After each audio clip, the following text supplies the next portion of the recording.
Hello friends, bienvenidos. My name is Jen, aka Jen Colo on social media, your local witchy friend and intuitive guide through the occult. As always, my lovely husband and co-host is David, aka Premier Pools on social media. Hi everyone, on today's episode, Jen explains alchemy. Welcome to the show, grab a chair, make yourself at home. Jen's got stories to share, you'll never feel alone. What a perfect topic. As you can see, we are in a brand new set. Yes, Same we are. studio at the wonderful Luna. But it's been time. It's been a long time coming. I've been wanting to redesign the set, and so hopefully you guys like this this format, but it's very apropos, you know? I don't know too much about alchemy. I'm going to learn about it, but what I do know is that it's about change. So this is kind of the perfect episode to debut our first studio. So our first look at our new studio setup. Yeah. This is not the first episode we record. We just recorded an episode with a wonderful guest that will be coming out in August. But this is our first episode that is going to be put out into the world with the new set. So what do you think? Are we like full-on podcasters now? At this point, I would say we are. This is what we were missing, the like lounge style that is quintessential for the podcasting. Yeah, so if you want to be a guest on the show, you know, you can come and see what it's like in real life. And yeah, I'm proud of myself. I'm proud of like just the growth that we've come from our living room table to this, right? We have learned and understood, and I talked about it more in our earlier episodes around episode 100, but it's really cool just to be able to look back and see this is what we've done, this is what we've accomplished, and yeah, I feel like a full-on podcaster now. I love it. Yeah. But so if there's a couple quirk-ups, a couple of learning curves, that's because we're still getting used to our setup, but essentially this is what it's going to look like moving forward, and our first episode on our new set is going to be alchemy. So tell me about it. Yeah, so we were inspired because on the Alaskan cruise that we can't shut up about, there were a few alchemy bars, which are very cute. They had like some spirited spirits, if you will. And there was a lot of like palmistry sort of decor. And we were like, you know, we haven't done an episode on alchemy.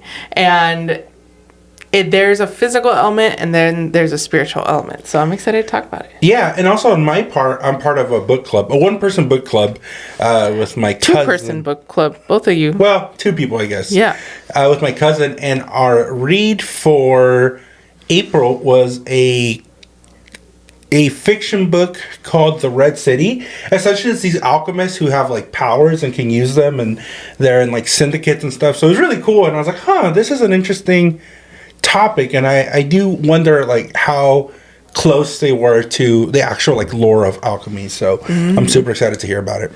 Yeah, so alchemy is both a spiritual and physical practice that has ties all the way back to about 300 BCE, or maybe even further if there were some ancient texts that were lost. It's really the OG, like as above, so below. So I love this reference, as above, so below. We see it in astrology. Houses 1 through 6 have to do more with like the physical world, 7 through 12, the spiritual world. You say that a lot. Tell us a little bit more about like what it actually means, because other than like our little catchphrase at the end of the episode, I think that's like the one thing you say the most. And then I think our third is what is it? Monday before metaphysical. So those are, I've kind of noticed those are your pillars, and this is one of them. So what does as above, so below actually mean, at least in your context when you use it, because you do use it a lot?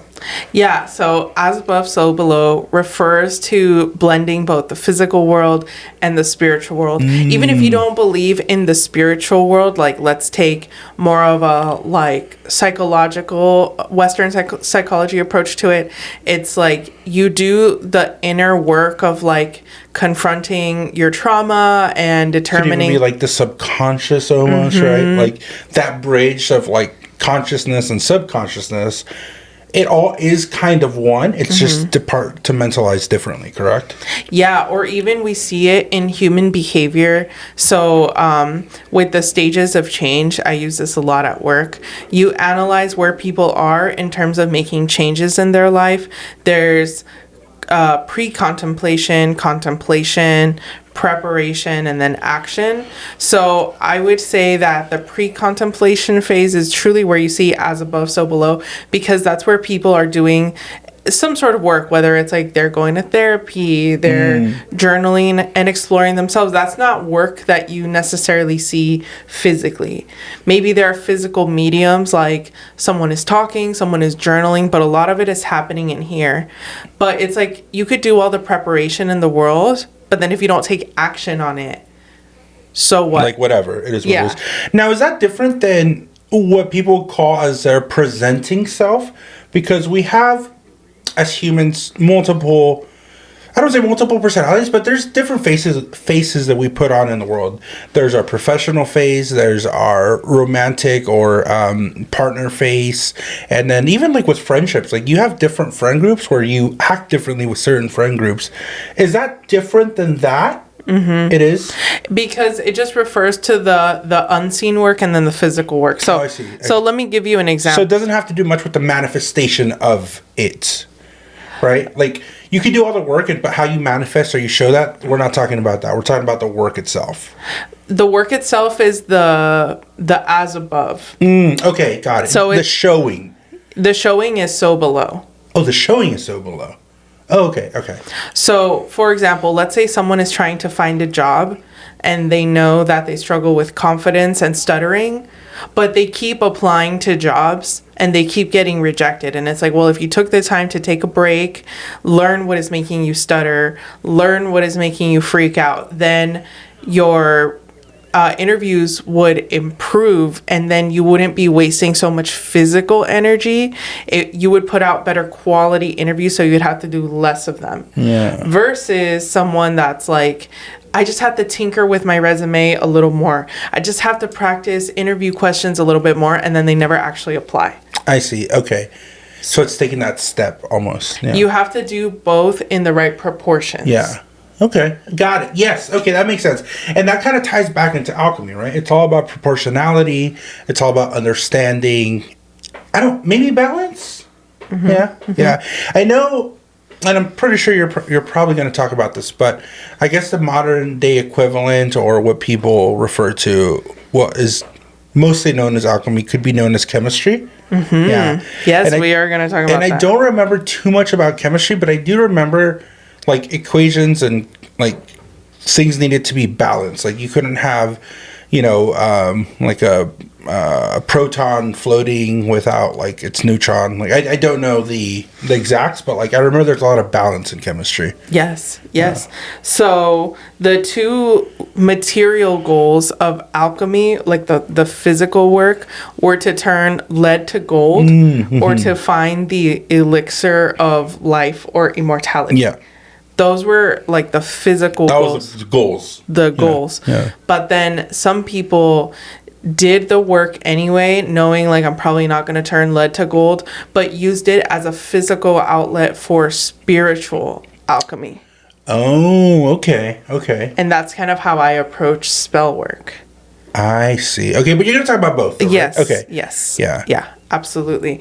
So, yes, you're right. Alchemy comes from the origin of modern chemistry, the word chemistry, from, ancient Greek, the chemia, and then Arabic origin is alchemia, which are words for metal casting. Ah, okay. So it did have to do a lot with like precious metals and the physical work. In the beginning, it basically was chemistry, because you can like take one thing and another thing and it makes another thing. Right. Like they're the base elements, but from the base elements, if you mix them, it makes like other things. Like, and especially in metal work, a lot of different base elements need a little bit of other elements to provide like structure, provide strength.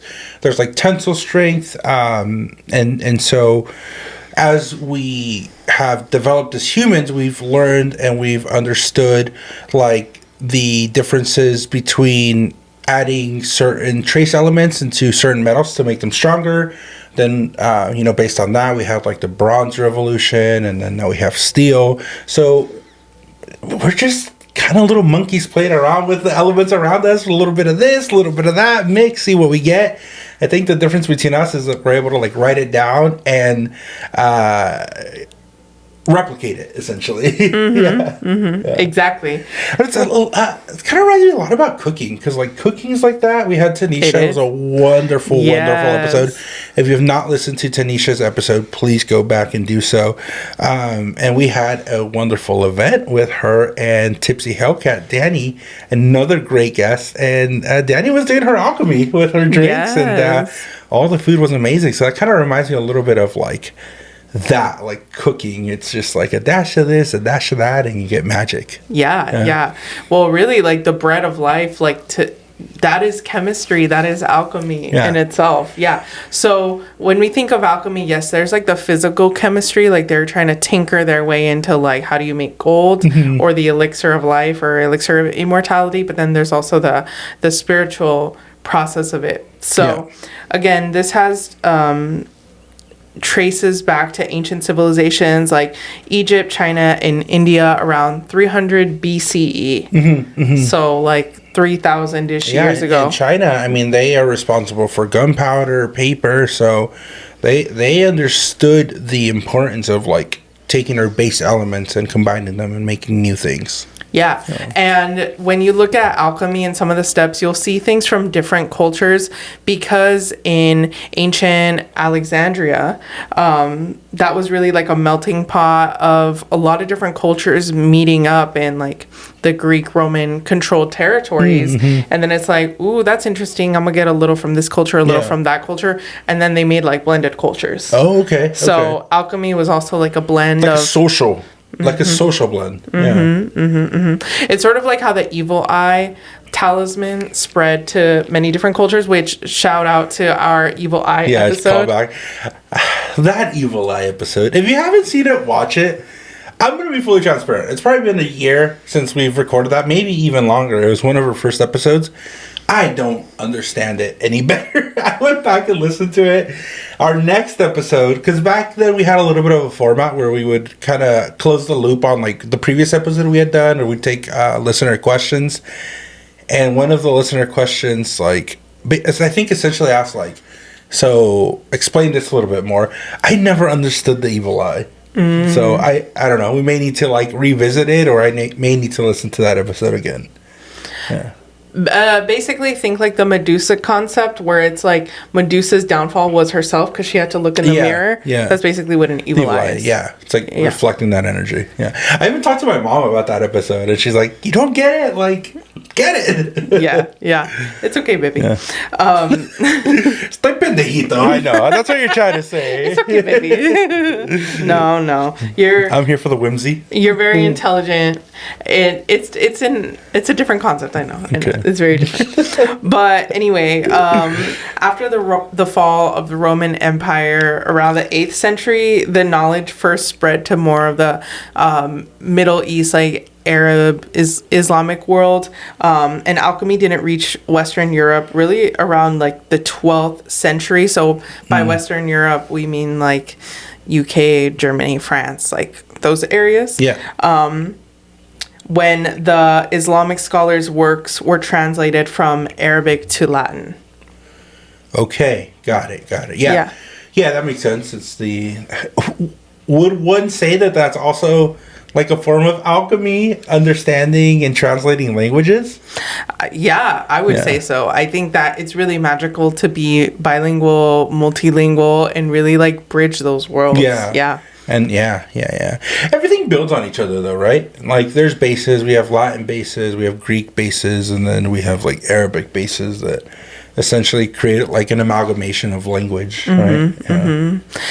Islamic mysticism is so fascinating. I didn't really delve into it or like pay attention to it until I found an astrologer named Dr. Ali Alomi who blends astrology and then like medieval Islamic alchemy tradition, and it's like so fascinating to see the difference. Their process. How was your research on this one? Was this like a dense topic? Was it a fun topic? Like, it sounds like it has so much richness to it. Like, how was the process? Yeah, I would say that I understood a lot of it intuitively, because it's like, oh, I do that too, but I never had a word for the steps. I see. Okay, got it. Yeah.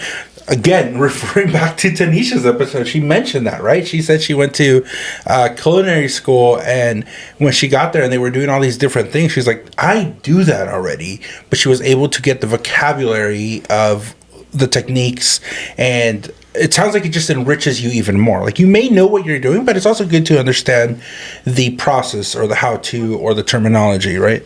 Yeah, so when we talk about the physical process, there are 4 steps, and I'm like, oh, I intuitively know these steps, but I never knew that there was like a name for it, or that there was step 1 through 4. Do you think learning and understanding alchemy will make your practice stronger? Yeah, absolutely. I feel like it gives me more language and foundation to explain to your clients, to my clients, and just to people that are curious in general what the heck I do. Yeah. I do a lot of spiritual alchemy. I do like when you have clients, no shade on any practitioner. And to be quite honest, I haven't gone to many practitioners just because if I were going to go to a spiritual practitioner, it would be my beautiful wife. But just from what I've seen, it's a lot of like vibes. It's a lot of like, you know, how are you feeling? Let's do a spread and like, let's see what's going on. However, what I like about your style is that it's almost like a consultation where you have like a plan for people.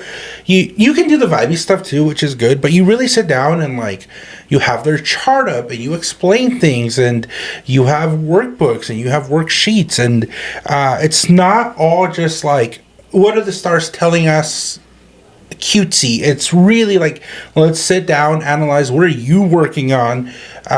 It's very close to like a therapy or a life coach with that sprinkle of magic in it. Mm-hmm. Yeah.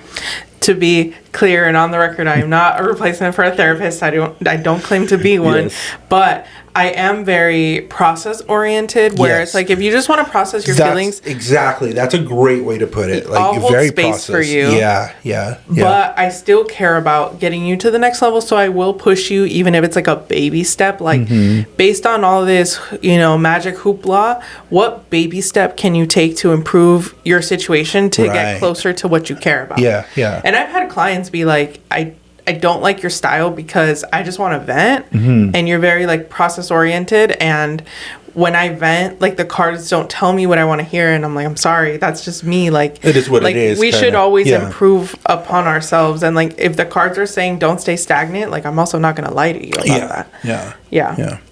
A little off topic, but I think it's good. So basically, you will use alchemy within your practice to help better structure your readings and your consultations. Yeah, but I'm not trying to overwhelm people and be like, you're in the red phase, and like... And to be fair, you give people the vibe too, right? Because I think a lot of people maybe do just want that whimsy of like, oh, let's go talk to an astrologer, or let's go get our cards read. And you provide that service. But I think you provide more than just that. For the folks that want to go deeper and don't just want entertainment, yes. I have a lot of knowledge around like both human behavior, spiritual alchemy, stuff like that. Yeah. Mm-hmm. Yeah. So Aristotle's theory of matter was a foundational pillar for alchemy, and the 4 elements, let's say them correctly this Speaking time. of vibes, Aristotle was a whole vibe, man. Talk about a Renaissance man, right? Yeah. But yes, for the record, this is what our fucking 5th triad. What are the elements? Earth, fire, air, water. Chill, Avatar. I know, right? They created 4 qualities: warm, cold, moist, and dry. And the concept of primaria or materia prima, which is a primal substance from which everything arises, which we know in chemistry, there are like base elements, or like with color theory, there are like primary colors. Yeah. There are some things that you can't break down any further. Like, they are the base material, the base source. To an extent. I've been listening to a few podcasts and a few just science-y stuff, and there's a really interesting concept of like how big can we go and how small we can go. As of now, I think the smallest thing we can record or basically have a physical understanding of is quarks. So, but then there's infinity, right? There's infinitely big if you think of the universe, and I guess in theory there's infinitely small, which is a real mindfuck. So when we say base elements, we should clarify that we're talking about the periodic table. Yes. Like you can't break it down further than those elements as far as like the physical world. But we can definitely break down elements into, you know, their pieces, which are like the atoms and the neutrons and protons, and then from there we can go into quarks. Yeah. You know what's a big mindfuck for me? Everything you see, everything you can touch, everything that like exists physically, like a big percentage of it is empty space. Because if you break it down to like the atomic level, there's a lot of space between the middle of an atom. Why am I forgetting? The nucleus. The nucleus, yeah. And to like the protons and the electrons. Like there's a huge amount of space. So obviously it's kind of like when you have a picture and you zoom in. At a certain point, it looks like pixelated. It's kind of the same concept, right? So as a whole picture, it looks whole, but there's a lot of empty space in material things, which is a trip. Yeah. And that is a trip. Mostly everything you can see is made up of empty space. Yeah. That is a mindfuck for sure. But going back to the materia prima, which I know you have it written in Latin, but I mean, it's essentially in Spanish. That makes sense. It's the prime material. Astrology has similar concepts where planets will either be hot or cold or dry or wet, and then there are like combinations of like something can be hot and dry or hot and wet, cold and dry, cold and wet, and from there you know like this planet has this quality. So that was very interesting to see. So the big idea is that if all matter shares a common origin, you can theoretically change one thing into another thing by stripping it back to that origin state and just rebuilding it. That makes total sense. We can't do that, and I think there's a lot of mysticism to it. But in theory, if we did have the capacity to strip things down back to their atom size or their element size, there's no reason why we couldn't rebuild them. And in chemistry, we have that, right? We have catalysts, which speed up a process or support a process. But we also have things that like separate things. So, you know, if you have different carat golds, if you put them in the correct chemical solutions, it'll strip the gold essentially, and then it separates the elements. That's also how we get all the fossil fuel byproducts. So when that almost seems like the perfect iteration of alchemy. So when we drill for like basically raw oil, we send it to a refinery, and all it is distillation. So how it works is we distill the raw oil, and then it goes up these like big silos, and every element or every byproduct we can use. So like heavier byproducts stay lower. So gasoline is a byproduct, diesel is a byproduct, kerosene is a byproduct, and then like the plastic we use is a byproduct. Did you know that Vaseline is a byproduct? I do. Yeah, it's petroleum jelly. Yeah. So it's super interesting to see. I think that's like a really good representation of alchemy, right? We're taking it's not a raw, it's a raw material for us because we're sourcing it, but it's not raw because it has a lot of different things in it, the crude oil. And then we distill it and create all these, I was going to say wonderful things. Don't know if I would say that anymore, but we create all these things that we use in modern humanity. Yeah. And alchemists believe that the Philosopher's Stone, which was made of the base material, was the most... not Harry Potter's, right? Yeah. Was the most pure and perfect of all substances, capable of transmuting common metals into gold and serving as the elixir for health and longevity. So it was like, how can we get the Philosopher's Stone, and then after that, add it to like different things to make gold or make the elixir of life? Yeah. No, it's a super interesting concept. Again, I think this is where the mysticism comes in of like, there's one object that can basically break things down. we know as humans, and because of science, we can't do that with like a mystical object, but we have ways of breaking things down. The other thing is like you can't really create energy or destroy energy. Same with like materials, right? We can't necessarily destroy elements. So, just because you don't see something or you think it's gone, it doesn't necessarily mean it's gone or it disappears. Yeah. So, alchemical imagery often includes a pair of animals with people, like animal human hybrids, to show the process of alchemy of like you can join two different things and make it one new being. So I don't know if you've ever seen alchemical sort of like artwork. Artwork. Like the Animorphs. Do you remember the Animorph books that you would get at the Scholastic Book Fair? It had like the human that would be turning into the animal like progressively. Those were always so cool. I never read them, but the covers were really awesome. Did you guys have Scholastic Book Fairs, or were you too hood? Is that what you're trying to say? Because we grew up in LA. We had the Scholastic Book Fair. Did you ever buy anything from the Scholastic Book Fair? Maybe every once in a while. Yeah. I think I did. Yeah. That's how the school got the bread, the money. Speaking of money, we're going to take a little ad break, but we'll get back into it when we return. Today's episode is brought to you by us, Kythera Collective. If you've been vibing with the energy of the show, then you're going to love the Kythera Club over on Patreon.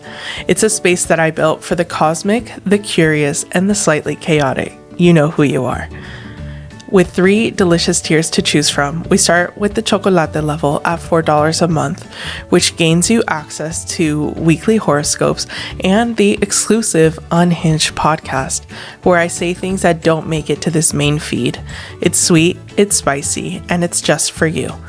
Next, we have the cafe level at $7 a month. This is where things really start to get cooking. You'll receive access to exclusive workshops, monthly virtual hangouts, and a private Discord community where you can chat directly with me and receive exclusive behind-the-scenes updates. It's magical, cozy, and a little unhinged in the best way. Finally, we have the tequila level. This is the VIP lounge. At $25 a month, you'll receive everything from the previous tiers, plus a personal 15-minute one-on-one session with myself or David each month, and discounts if you want to extend the session. It's a whole vibe and a powerful way to receive personalized guidance. So if you've been laughing along with us, crying or rage screaming in agreement, come hang out with us at the Kythera Club. Head over to patreon.com/JenCalo and choose your tier. If you want to sponsor an episode and advertise with us, go to our website, www.jencalo.com. All right, now back to the show. Welcome back. So now we're going to continue and talk about the magnum opus, or the great work, which is the full alchemical process that maps the spiritual transformation through the 4 stages, but it also reflects in the physical work of when they were trying to actually transmute things. So this is like the process, the steps, the recipe, if you will. The recipe. Yeah. This is the 4 steps. All right. So step 1, and they are all associated with colors and in Latin. So step 1 is the blackening, or the negredo, which is the confrontation of the shadow, the repressed and denied aspects of the personality, which is like dissolution, decay, or things becoming like rotten. Basically breaking it down, right? It's like when you compost, like exactly. It's composting. Yeah. So like, yeah, it's an interesting process because you kind of think it's gross and you're like, oh, this is going to decompose. But you have to start with the breakdown, right? And even in I think mysticism and all the occult, like there's so many legends, like the phoenix, right? The phoenix first has to die to be able to rise. So that's the first process. Yes. Composting is a great example because it's also like dark and yucky and composting. That is a great. We need a good compost recipe. We should hit up Liz from High Witchery. Yeah. Do you ever watch her videos?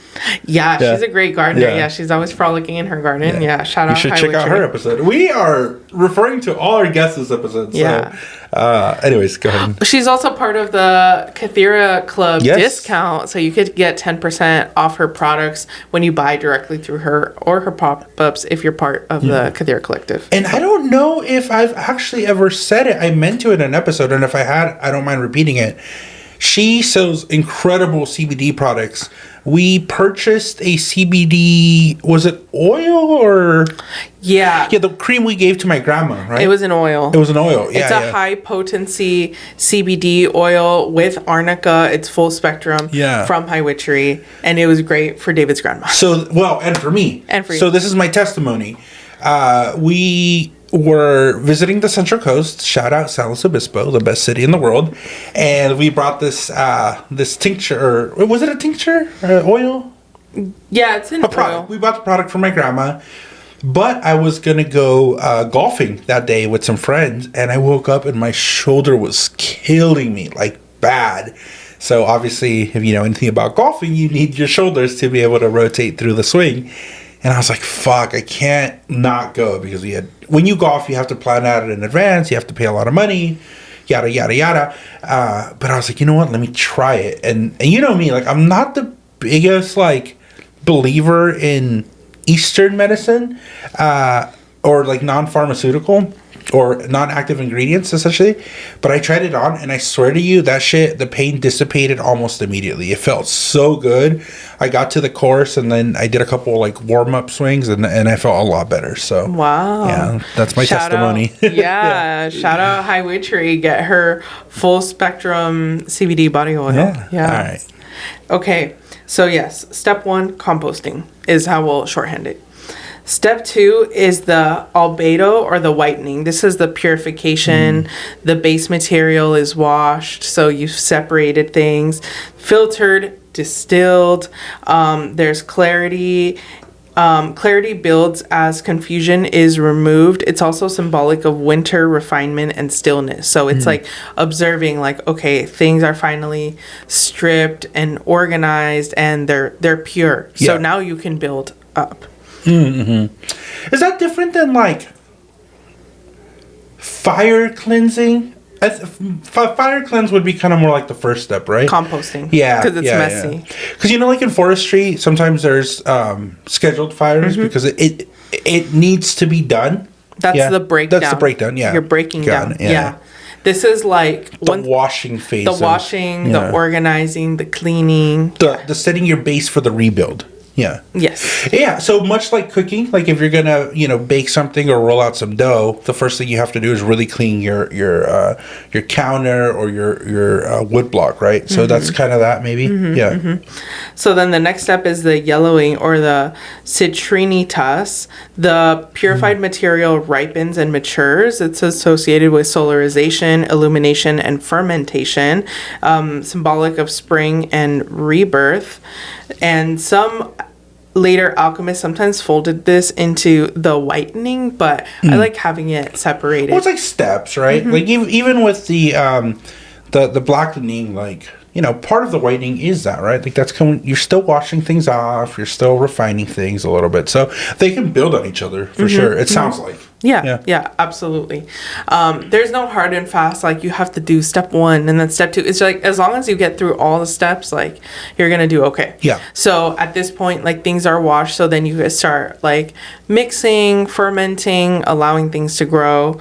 And then finally, the last step is the rubedo or the reddening. That's completion and integration, symbolized by the sun, gold, the phoenix finally rising from the ashes, and just like the unity of the elements into what you were trying to accomplish. Got it. Okay. Nice. Yeah. So Carl Jung actually spent the last 3 decades of his career studying alchemical symbolism. Really? He published... We refer a lot to Jungian practices. He might be worth a spotlight because We refer to him in the shadow work. He was the word I'm thinking is apprentice, but it's not it. But he worked under Freud, I believe. So, but this is like the third time we've referred to him. Oh, he's huge in like spiritual alchemy. And he has a book called Psychology and Alchemy, released in 1944, where he argued that the alchemical stages corresponded to the phases of psychological individuation and the integration of the personality into a unified whole. Got it. So basically the pieces build the person. Yes. Yeah. It's basically from someone like deconstructing something harmful to finding themselves. Got it. Yeah. And even in therapy, right? A lot of the hard work comes from those beginning sessions, the intake sessions, where you're essentially putting out your trauma, putting out like what's going on, and then a good therapist will help you in like looking at those parts of your life, and in a way rebuilding. Therapists really shouldn't be giving like life advice in the sense of like, okay, now this is what you need to do, this is what you need to do. They can give you tools and practices, but ultimately it all comes down to the self-work, right? And I think that makes sense, right? Like the first step is always to let it all out there, strip yourself of it, and then rebuild from there. Yeah. And you can also see this in the mysticism of the tarot. So the Tower would be... That's the only fucking card I know, because I know it has such a negative connotation. So because of you, I've learned that. But what does it have to do with alchemy? So the Tower could be seen as the blackening, because the Tower, you literally see like the Tower breaking apart, people falling from the Tower. It's getting hit by lightning. Why is the Tower the one that's so bad as far as like the iconography of it? Because I've looked at tarot cards, there are way worse looking cards. There's some freaky shit in tarot cards. Like the Tower just looks like the Tower Leaning of Pisa. Like, why is that one the bad one? Because of it's the tear down. People don't want to be torn down. They're like, no, I worked so hard on this. What do you mean you're gonna topple over my Jenga tower? It's like Jenga, yeah. Yeah. Oh, okay. Yeah, that's like the frustrating part. Yeah. So you start with the Tower. So then the next part is the whitening, as you can see in the Star. So with the Star card, it's Aquarius, so there's literally like water and jugs, and so there's like that purification process. What you were talking about. Yeah. And that's called the Star? The Star card. Oh, there's a Star card in tarot? Oh, okay. Yeah. It looks like this. Ah, okay. Got it. Yeah. And then in the background, you also see the bird, the ibis, which also represents like rebirth, renewal. So this is like the washing phase. And then after that, I thought it'd be a dove. I feel like dove. No, that's more peace, right? Yeah, never mind. Fuck the doves. And then the yellowing or the like letting things ferment, letting things take their time. This is really when you're waiting for the fruits of your labor. Like you're like, okay, I did the work. Now I just have to see it through. You have the moon. That might be the hardest part. I think of the blackening as maybe the most difficult, but waiting is the worst. I feel that's why people say patience is a virtue, because especially in today's world of instant gratification, it becomes so difficult to be able to just sit in yourself and wait for the things that are worth waiting for. And sometimes it's honestly not even that deep. We had a fucking Amazon package that we needed delivered, and like we needed it because it was part of the studio. So it wasn't just like, oh, I can't wait till my thing on Amazon shows up that I don't even know what I ordered. Like, we actually needed this. But I'm over here fucking waking up super early, tracking it on my phone. I look like one of those dogs like at the window waiting for the mailman, just tongue out and shit. Like studio light. So yeah, I mean, we've just, this modern world, sometimes, as convenient as it is, sometimes we need a little bit of that struggle. So maybe the blackening isn't the hard part. It's this waiting part, right? Yeah. Do you feel you're patient? No. No? Yeah, I've struggled with that because I feel like I have a lot of patience, but then I think like recently, maybe I feel like I don't. I think sometimes we get overconfident within our abilities, And I think that's something to work on is patience. Yeah. I think I'm better than I used to be. Yeah. But I think it's uncomfortable to be in the process of like, is this going to launch? Is this not going to launch? Yeah. Or when you're waiting for like a callback from an interview or a college, like, that is torture. Yeah. And then finally, the reddening or the completion is the sun. Mm-hmm. So the sun, you have this happy baby on a horse. Things are good. There are sunflowers in the background. What the fuck is there a baby on a horse? I don't know. Okay. But anyway, we need to ask Pamela Coleman Smith because she drew these cards. Yes. But yeah, I mean, I'm sure there's everything she did with intention. Right. Well, baby is a newborn, new birth. Yeah. So. The sun. So yeah, you can see the alchemical process in those 4 cards: the Tower, the Star, the Moon, and the Sun, and they're in order. So for sure. Yeah. So that is alchemy. So in the physical sense, this is what people try to do to make gold and whatnot. But in terms of like the spiritual process, this is how I approach spell work. And I actually wrote my own steps here. So in my most recent spell for myself, someone close to me hurt my feelings and I wasn't sure how to move forward. So because... Did I hurt your feelings? No. Oh, okay. No, this is the situation where... Oh, yes. Okay. I was outside crying and shit. Yeah, anyway. So someone hurt my feelings and I didn't know how to move forward. So that was really like the blackening, the composting was like, oh, our relationship will forever be changed between me and this person. So... it was really accepting the reality of the situation and allowing myself to like cry about it, like live in the moment. Yeah, feel the feelings, grieving the loss of the situation where it's like, oh, we weren't as close as I thought. And then there is the whitening. What I did was I did a physical ritual to process my feelings. So I pulled tarot cards. I looked at transits. I was separating like the emotion from the situation. What is my projection versus what is the reality versus what is astrological timing versus what is just shitty luck right now. Like really trying to make sense of things. And once I processed and really removed the full blame from the other person, because that's what we want to do, is we want to blame another person, and it's like, where do I share in the blame of this? And I found like, oh, this is where I could have done things better.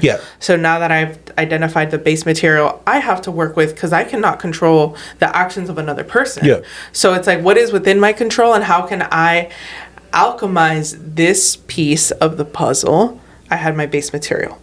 So then the yellowing, the fermentation, repairing and redefining the relationship, and then also doing like a physical spell to sort of anchor my understanding of like, this is where I went wrong, and this is both where I went wrong in terms of like assumptions. I got too comfortable with assuming something, and then also where do I need to draw my boundary in the future? And so doing a physical spell with like banishing oil and candles and under the moonlight and stuff was more like a physical anchoring of this discovery to myself of like, as you watch these candles burn, you're solidifying this new knowledge and you're going to move differently as soon as this is done. Right, Anchoring the new reality of like, this friendship is just different now. And then the rubedo is enjoying the relationship without the resentment from the past. So ever since this person and I have made up, but it is different. It's like, okay, we have to have clearer boundaries now. So that was my alchemical process recently. No, awesome. Yeah, and it's kind of like those things that can be applied to different things, like SMART goals. You know, you have a base for something and you can apply it to different parts. So that's really cool. Anything else we need to know about alchemy? No. I mean, did you know that Isaac Newton was technically an alchemy enthusiast? I did not know that. Or an alchemist. So he kept detailed laboratory notebooks recording alchemical experiments with metals, acids, and mineral preparations. And he also used planetary symbols to represent each metal. Like gold was the sun, silver was the moon, lead was Saturn, and iron was Mars. And he really identified gravity and brought that to, he forever changed the world with the theory of gravity. But he was also trying to make the Philosopher's Stone. So it's like the people that are more skeptic, why are you not, like scientifically based and all of these things? They look up to people like Isaac Newton, and it's like, well, he was doing both. Yeah. And we work with what we have in the moment, right? I think, in 100, 200 years, we're going to look at today and be like, wow, that's what we thought. And it may seem very archaic. And those people are going to say like, whoa, why did those people do that? So, yeah. Awesome. Well, I think we still have a few fact checks. You want to kind of read them off? So, the fighting festival, going back to the Peruvian Christmas fighting festival, what countries do the Andes Mountains cover? Argentina, Bolivia, Chile, Colombia, Ecuador, Peru, and Venezuela. Cool. So it covers a lot of ground. The Andes.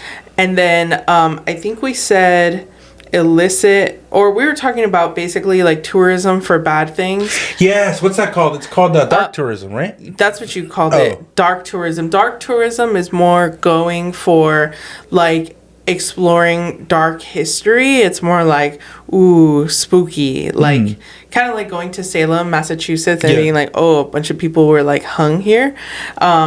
But there are different types of tourism. There's illicit tourism and then circumvention tourism. So illicit tourism is going somewhere to do something illegal where you know that like the police won't try to hunt like you. Like Amsterdam. Yeah.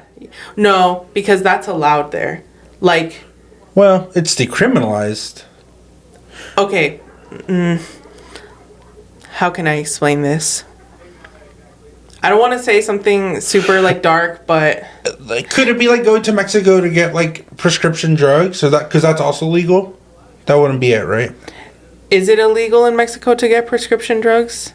No, it's not illegal, but a lot of people go there because it's like cheaper. But that's not what you're talking about. No, it's illegal in both countries, but the police aren't going to do shit in country number 2. Yeah, I think I know the perfect example. So there was a movie called The Lord of War, or War, something like that. They did 2. One was with Nicolas Cage, and the one was with Jonah Hill. But essentially, he would go to different countries and procure weapons for the governments and the armies. Sometimes he didn't take like the most legal routes, but the army didn't care. They would look the other way because they got them for cheap. Yeah. So it's like, it's illegal in both countries. It's just the other country is not going to pay attention. Yeah. Versus there's circumvention tourism where things are illegal in your home country, but not in the destination. Yeah. Like Amsterdam. I got it. Yeah. So that's circumvention tourism. Well, that's even, we can even think closer. Abortion is not legal in all 50 states, right? Yeah. So people sometimes have to travel, unfortunately, to get health care. Yeah, exactly. So those are the different types of tourism. So there's like dark tourism where it's like you go and it's kind of dark, like going to Salem and being like, wow, a bunch of witches were hung here. Yeah, dark tourism is you go for the infamy, right? Yeah. But then there's a fourth one that I'm blanking on where it might also be dark tourism or catastrophic tourism where like a disaster happens and then you want to go right after the disaster because that's when it's going to be the cheapest. Yeah. So there's a lot of different weird tourisms, but those are like the definitions and the categories. Those were all the fact checks. That's it. Awesome. We're caught up. Well, great first episode in our new studio. We had a couple bugs, but we made it work, I think, for the most part. So we're excited to keep learning and keep understanding our new setup, and hopefully you guys like this. Yeah. If somebody does want to get a hold of you, or me, I guess, at this point, for either podcast consultation or spiritual consultation, how can they reach you? Yeah, you can go on our website, jencolo.com. I recently revamped it, and now we have inquiry forms if you want a service that is not on there, or for events as well.